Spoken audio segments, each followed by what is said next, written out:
오늘 우리에게 주신 하나님의 말씀은 갈라디아서 5장 19절로 24절입니다. 갈라디아서 5장 19절로 24절. 제가 한 절, 여러분이 한 절 교독하겠습니다. 육체의 일은 분명하니 곧 음행과 더러운 것과 호색과 우상 숭배와 주술과 원수 맺는 것과 분쟁과 시기와 분냉과 당짓는 것과 분열함과 이단과 투기와 술 취함과 방탕함과 또 그와 같은 것들이라. 전에 너에게 경계한 것 같이 경계하노니 이런 일을 하는 자들은 하나님의 나라를 유업으로 받지 못할 것이요 오직 성령의 열매는 사랑과 희락과 화평과 오래 참음과 자비와 양선과 충성이니라. 온유와 절제니 이 같은 것을 금지할 법이 없느니라. 그리스도 예수의 사람들은 육체와 함께 그 정욕과 탐심을 십자가에 못 박느니라. 다 같이 만일 우리가 성령으로 살면 또한 성령으로 행할지니 헛된 영광을 구하여 서로 노엽게 하거나 서로 투기하지 말지니라. 아멘. 아멘. 오늘의 말씀은 성령의 열매를 맺는 사람이 되자. 다 같이 따라하겠습니다. 성령의 열매를 맺는 사람이 됩시다. 아멘. 아멘. 하나님이 우리들에게 은혜를 주시는 목적은 뭘까요? 바로 열매를 맺기를 원하시는 것입니다. 열매는 육의 사람에게는 육신의 열매가 맺고 또 영의 사람에게는 영의 열매가 맺습니다. 아멘. 아멘. 여러분들 부자와 나사로에서 보면은 누가복음 6장 19절로부터 31절에 보면 성공한 부자 이야기가 나와요. 그 사람은 호화 생활을 합니다. 가진 자의 여유라고 할 수 있죠. 우리 믿는 자들은 주일날 하나님께 예배를 드리지만 돈 많고 여유 있는 자들은 어떻게 해요? 주일날 놀러 갑니다. 여유 있게 어디 가서 놀고 뭐 즐기고 모든 것을 세상의 욕망에 따라 움직입니다. 여행도 하고 골프도 치고, 그죠? 마음껏 즐기고 삽니다. 그러나 우리 가난한 자들은, 또한 믿는 자들은 어떻게 합니까? 없어서 못 가죠. 그 가난한 자들은. 그러나 우리 믿는 자들은 어떻게 해요? 주의를 지키고 하나님을 경배하기 때문에 못 가요. 여기 본문에서도 이 나사로가 어떻게 했느냐, 부자 대문 앞에서 늘어지게 누워서 그 상에서 떨어지는 부스러기나 얻어먹고 사는 인생이었습니다. 남에게 피해나 끼치고 피해만 주는 인생, 놀고 먹고 이런 거지였는데 오늘 본문에서 나사로는 죽어서 어디로 가나요? 천국에 갑니다. 그리고 아브라함의 품에 안겨서 또한 행복을 누리는데, 부자는 어떻게 돼요? 그렇게 세상에서 호의호식하고 잘 살았지만 음부지옥에 떨어져서 고통을 당합니다. 세상 사람들, 불신자들의 이런 이야기는 어떻게 해요? 믿는 우리에게는 그런 일이 있을 거라고 생각하는데 믿지 않는 자들은 뭐예요? 하나의 동화 얘기라고 비웃습니다. 그런데 성경에서는 이걸 한술 더 떴어요. 그래서 마태복음 18장 8절에 보면 만일 네 손이나 네 발이 서로 범죄하게 하거든 찍어내버리라. 장애인이나 다리 저는 자로 영생에 들어가는 것이 두 손과 발을 가지고 영원한 불에 던져지는 것보다 나으리라. 이 말씀을 듣고 충격받지 않은 사람 없을 겁니다. 영생이 얼마나 중요한지 그걸 얻기 위해서 불구자라도 불사하고 들어가야 되는 게 우리 믿는 자들의 믿음이에요. 그러나 세상의 가치관은 어떻습니까? 성공한 인간의 모델은 뭐냐예요. 잘 살고 부자가 돼서 호의호식하는 겁니다. 그러나 성경의 가치관은 달라요. 믿음의 잣대로 보는 거예요. 믿음의 잣대. 믿는 자들은 천국에 가고 믿지 않은 불신자들은 아무리 세상에서 성공해도 소용없어요. 나중에 종국은 멸망입니다. 여러분들 세상 살면서 부자로 살기를 원하지 않는 사람은 없을 겁니다. 남보다 마음껏 먹고 마시고 누리고 호의호색하며 세상 방방곡곡 돌아다니고 여행 다니고 여유 있게 즐기고 또한 세상 사람들부터 존경받고 빌 게이츠처럼, 그죠? 성공한 모델로 어디 가서 강연도 하고 뭐, 그리고 나는 잘났다 이거는 남들이 놀 때 나는 공부했다는 겁니다. 인류대학 갔어요. 유학도 가고 좋은 회사에 들어가서 출세했다고 이렇게 세상 덕담도 늘어놓고 이렇게 즐기고 삽니다. 그런데 이런 세상과 안락과 부귀영화는 세상 떠나는 날, 그게 바로 영원한 세상과 연결되어 있다는 거예요. 그래서 그 끝은 종말이 온다는 겁니다. 하루하루 사는 것이 멋지게 즐기고 잘 살았지만 그것이 내세의 세상과 연관되어 있기 때문에 불신자들은 지옥으로 멸망에 떨어진다는 거예요. 그러나 우리가 아무리 고통스럽게 살고 어렵고 주일날 놀고 못 놀고 하나님만 찾고 우리가 예배를 드리고 그러나 종국에 가서는 하늘나라를 우리가 유업으로 받는다는 겁니다. 아멘. 누가복음 16장 25절 31절 읽어보니까 아브라함이 이르되 예 너는 살았을 때 좋은 것을 받았고 나사로는 고난을 받았으니 이것을 기억하라. 이제 그는 여기서 위로를 받고 너는 괴로움을 받느니라. 그뿐 아니라 너희와 우리 사이에 큰 구렁텅이가 놓여 있어. 여기서 너에게 건너가고자 하되 갈 수가 없고 거기서 우리에게 건너올 수도 없게 하였느니라. 이르되 그러면 아버지여 구하노니 나사로를 내 아버지의 집에 보내소서. 내 형제 5이 있으니 그들에게 증언하게 하여 그들로 이 고통받는 곳에 오지 않게 하소서. 아브라함이 이르되 그들에게 모세와 선지자들이 있으니 그들에게 들을지어다. 이르되 그렇지 아니하나이다. 아버지 아브라함이여 만일 죽은 자에게서 그들에게 들어가는 자가 있으면 회개하리이다. 이르되 모세와 선지자들에게 듣지 아니하면 비록 죽은 자 가운데서 살아나는 자가 있을지라도 권함을 받지 아니하리라 하였다 하시니라. 아멘. 결국 이 세상에서 쾌락과 부귀의 영화를 누리며 사는 육신의 사람은 모세가 와서 뛰어난 선지자가 와서 전도해도 권함을 받지 않는다는 거예요. 죽어서 살아와도 그 자가 와서 증거할지라도 권함을 받지 않는다는 게 예수님의 말씀인 것입니다. 오늘 본문에서 성령의 사람이 되면 어떤 열매를 맺을까요? 라는 이런 내용입니다. 그리고 예수님께서 이 땅에 오신 목적은 바로 열매 맺는 사람이 되시기를 원해서 오신 것입니다. 그래서 마태복음 21장 18절로 19절에 이른 아침에 성으로 들어오실 때 시장한지라 길가에서 한 무화과 나무를 보시고 그리로 가사 잎사귀밖에 아무것도 찾지 못하시고 나무에게 이르시되 이제부터 영원토록 내가 열매를 맺지 못하리라 하시니 무화과 나무가 곧 마른지라.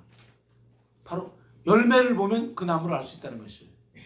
사과를 보면 사과나무, 포도를 보면 포도나무. 성령의 사람은 성령의 열매. 아멘. 아멘. 육신의 사람은 육의 열매. 아멘. 지옥에 떨어져요. 여러분들 고린도전서를 보시면 12장 14장을 잘 보면 은사장이 나와요. 근데 모든 은사는 성령님이 주시는 은혜인 것입니다. 그런데 은사는 여러 가지입니다만 성령은 한 가지라고 나와요. 한 성령이라고 그래요. 그래서 각 사람에게 성령을 부어주셔요. 그건 바로 사람들에게 유익하게 하기 위한 것입니다. 그래서 각 사람에게 성령을 주신 은사는 무엇이냐? 믿음의 은사, 따라하겠습니다. 믿음의 은사, 믿음의 은사, 병고침의 은사, 병고침의 은사, 능력 행함의 은사, 능력행함의 은사, 예언의 은사, 예언의 은사, 방언의 은사, 방언의 은사, 방언 통역의 은사. 방언 통역의 은사. 이렇게 주셨어요. 성령이 되면 이런 은사를 다 각기 각 사람에게 분량에 맞게 부어주십니다. 이렇게 성령의 인도를 받는 사람은 열매 맺는 사람이 되는데 제가 이 성경을 쭉 내용을 보면서 4가지로 요약을 했어요. 첫 번째는 사랑의 열매입니다. 다 같이 따라하겠습니다. 사랑의 열매를 맺는 사람이 됩시다. 사랑의 열매를 맺는 사람이 됩시다. 아멘. 여러분들 고린도전서 13장을 보면 사랑장입니다. 고린도전서 13장 1절로 3절을 읽어보면 내가 사람의 방언과 천사의 말을 할지라도 사랑이 없으면 소리나는 구리와 울리는 꽹과리가 되고 내가 예언하는 능력이 있어 모든 비밀과 모든 지식을 알고 또 산을 옮길 만한 모든 믿음이 있을지라도 사랑이 없으면 내가 아무것도 아니오. 내가 내게 있는 모든 것으로 구제하고 또 내 몸을 불사르게 내줄지라도 사랑이 없으면 내게 아무 유익이 없느니라. 아멘. 아멘. 여러분들 모든 은사 중에 주님께서 주신 게 최고의 덕목은 사랑인 것입니다. 사랑은 무엇입니까? 한마디로 뭐요? 눈물의 씨앗입니까? 사랑이 뭐냐고 물으신다고 옛날에 그랬어요. 가요에서는 눈물의 씨앗이라고. 그런데 사랑은 무엇입니까? 바로 용서하는 것입니다. 따라하겠습니다. 사랑은 용서하는 것입니다. 사랑은 용서하는 것입니다. 마태복음 18장 21절로 22절 읽어보니까 그때 베드로가 나와 이르되 주여 형제가 내게 죄를 범하면 몇 번이나 용서하여 주리이까? 이렇게 물었어요. 예수님한테. 7번 하오리까? 예수께서 이르시되 내가 내게 이르노니 7번뿐 아니라 7번을 70번까지 할지니라. 아멘. 아멘. 예수님이 바로 이렇게 비유한 건 뭡니까? 무한대로 용서하라는 거예요. 그러면서 그 뒤에 보니까 예수님이 예화를 들었어요. 10,000달란트 빚진 자가 있는데 그거를 주인이 탕감해 줬어요. 10,000달란트면 지금 돈은 얼마냐? 약 5조 내지 6조라고 그래요. 그렇게 큰 돈인데 이거를 탕감해 줬어요. 그런데 그 탕감해 준 종이 길거리 가다가 자신에게 만난 또 동료한테 100데나리온이야. 한 데나리온이 하루 품삯이니까 100일치 품삯이면 10만 원씩 따지니까 100일 곱하니까 1,000만 원이더라고. 이 빚진 자를 붙잡아서 오게 가둬요. 이거를 그 동료가 이 사실을 주인한테 알립니다. 그러자 주인은 대노합니다. 내가 너를 1만 달란트를 탕감해 줬는데 불쌍히 여겨서 너 100데나리온을 그 빚진 자한테 그렇게 너 오게 잡아 가둬? 너 이럴 수가 있어? 노해가지고 그 빚을 다 갚도록 그를 오게 가둬요. 그러면서 35절에 뭐라고 얘기하나? 너희가 각각 마음으로부터 형제를 용서하지 않으면 나의 하늘 아버지께서 너희에게 이와 같이 하시리라. 이렇게 말씀하십니다. 그러니까 여러분들 용서하라는 겁니다. 나눠주라는 거예요. 베푸라는 거예요. 아멘? 네. 두 번째는 찬양의 열매입니다. 따라하겠습니다. 찬양의 열매를 맺읍시다. 찬양의 열매를 맺읍시다. 여러분들 하나님이 인간을 지은 창조 목적이 뭐냐? 찬양을 받기 위함입니다. 이사야 43장 21절에 읽어보니까 이 백성은 내가 나를 위하여 지었나니 나를 찬송하게 하려 함이냐. 아멘. 아멘. 하나님은 찬양을 받으시길 기뻐하셔. 또한 찬양 속에 거하십니다. 아멘. 여러분들 루시퍼가 왜 크게 쓰임받는지 알았어요? 찬양하는 천사장이었어. 하나님이 너무 좋아하셨어요. 근데 이놈이 교만해졌어. 루시엘이었어요. 처음에 엘이라는 건 하나님이라는 뜻인데 거의 동급으로 놀았어요. 그래서 이놈이 막 교만해지니까 어떻게 됐어요? 나중에 막 하나님을 배신하고 그죠? 타락해가지고 3분의 1을 데리고 쫓겨나죠. 교만해지니까. 교만이 들어가서 이렇게 쫓겨나요. 여러분 유다가 누구냐? 유다. 야곱의 넷째 아들이죠. 레아의 소생인데 창세기 30장 26절에 27절 보니까 넷째 아들인데 이 사람이 왜 이렇게 훌륭한 사람이 되느냐? 넷째 아들인데 일처리에 신중하고 설득력 있는 사람입니다. 그래서 어린 동생 요셉을 형들이 죽이기로 해가지고 모해서 구렁텅이에 빠뜨려서 죽이려고 그러는 걸 이걸 그랬어요. 이스마엘 상인한테 팔도록 이렇게 설득합니다. 그래가지고 하나님이 유다를 높여줬어요. 유다의 이름이 뭐냐면 찬양하다는 뜻입니다. 찬양하다. 예수님이 바로 그 혈통에서 오셨습니다. 그래서 창세기 49장 10절에 야곱이 축복할 때 어떻게 했느냐 유다를 규가 유다를 떠나지 아니하며 통치자의 지팡이가 그 발 사이에서 떠나지 아니하시기를 실로가 오시기까지 이르리니 그에게 모든 백성이 복종하리로다. 아멘. 아멘. 바로 유다로부터 그 지파가 예수님이 오신다는 겁니다.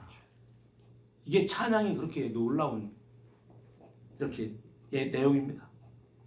그리고 찬양이 얼마나 위대하냐.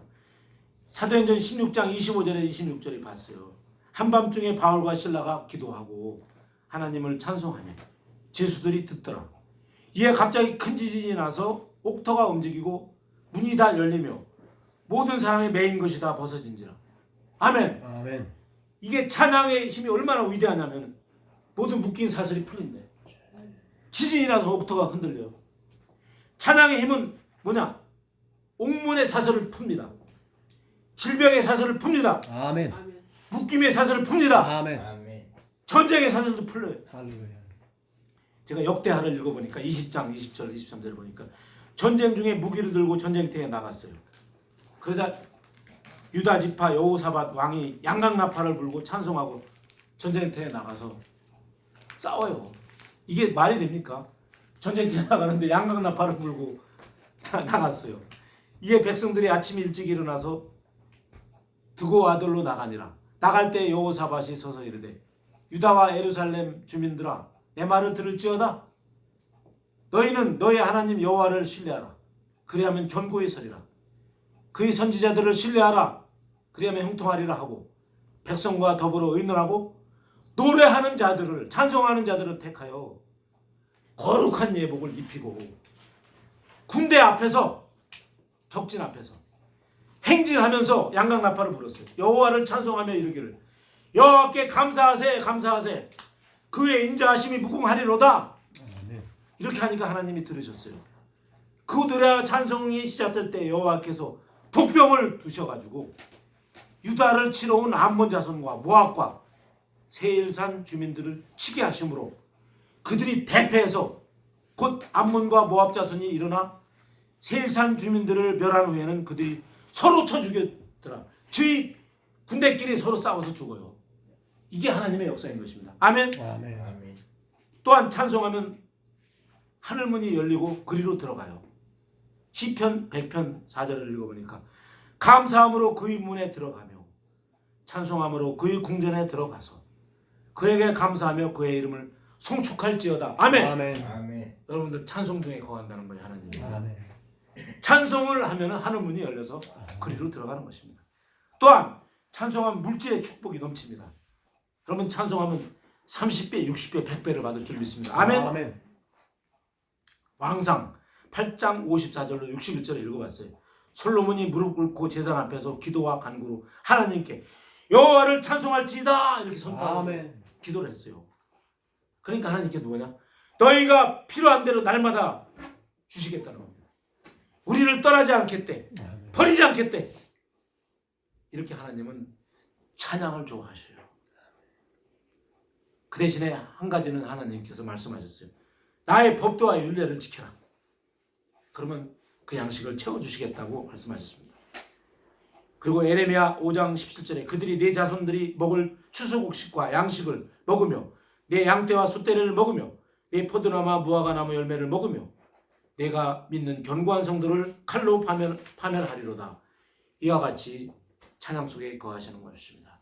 그리고 세 번째는 기쁨의 열매를 맺게 하십니다. 따라하겠습니다. 기쁨의 열매를 맺습니다. 기쁨의 열매를 맺습니다. 여러분들 기쁨에는 두 가지 뜻이 있어요. 희락이라는 기쁨의 열매를 맺고 또한 다른 어둠의 자식들한테는 연락이라는 열매를 맺는 겁니다. 여러분들이 선을 행하면은 하나님께서 기쁨의 열매를 맺게 하십니다. 또한 잔치를 베푸셔요. 전도서 10장 19절에 보니까 잔치는 실학을 위하여 베푸는 것이요 포도주는 생명을 기쁘게 하는 것이나 돈은 범사에 이용되느니라.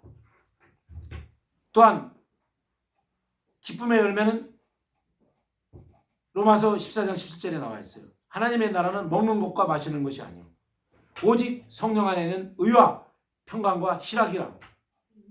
이와 같이 바울은 하나님의 나라의 성격을 먹는 것과 마시는 것이 아니요 오직 성령 안에서 의와 평강과 희락이라고 말씀하신 것입니다. 여러분들 신앙생활의 중심이 바로 하나님을 기쁘시게 하는 초점이 바로 희락인 것입니다. 그래서 여러분들이 하나님을 기쁘시게 하면 세상 사람들에게 기쁨을 주고 또한 평강을 주며 희락을 맛보게 할 수 있는 것입니다. 아멘. 희락은 성령의 사람들에게는 기쁨을 주지만 또한 같은 의미의 연락이라는 말이 있어요. 연락이라는 말이. 이게 기쁨과 연관되어 있긴 합니다만 육신의 사람이 맛보이는 기쁨이요 연락인 것입니다. 이는 바로 아까 말씀드린 누가복음 16장 나사로의 육신의 사람들이 세상에서 즐기는 연락입니다. 희락이 아니라 연락, 기쁠 열자이다 즐거울 낙. 그래서 누가복음 19장 19절에 보니까 한 부자가 있어 자색 옷과 고운 베옷을 입고 날마다 호화롭게 즐기더라. 이게 바로 부자가 연락했다는 거예요. 기쁘게 즐겼다는 뜻입니다. 바로 육신의 사람이 맛보는 세상의 쾌락인 것입니다. 그러나 그 쾌락은 바로 종국이 뭡니까? 아까 얘기했죠. 음부에 떨어지는 겁니다. 마지막으로 성령의 사람이 맺는 열매는 전도의 열매입니다. 따라하겠습니다. 전도의 열매를 맺읍시다. 전도의 열매를 맺읍시다. 그래서 예수님께서 여러분들 승천하시면서 마지막 날 남긴 유언이 지상명령이 바로 전도의 열매입니다. 마태복음 28장 19절 20절. 그러므로 너희는 가서 모든 민족을 제자로 삼아 아버지와 아들과 성령의 이름으로 침례를 베풀고 내가 너에게 본보한 모든 것을 가르쳐 지키게 하라. 볼지어다 내가 세상 끝날까지 너희와 항상 함께 있으리라 하시니라. 아멘. 아멘.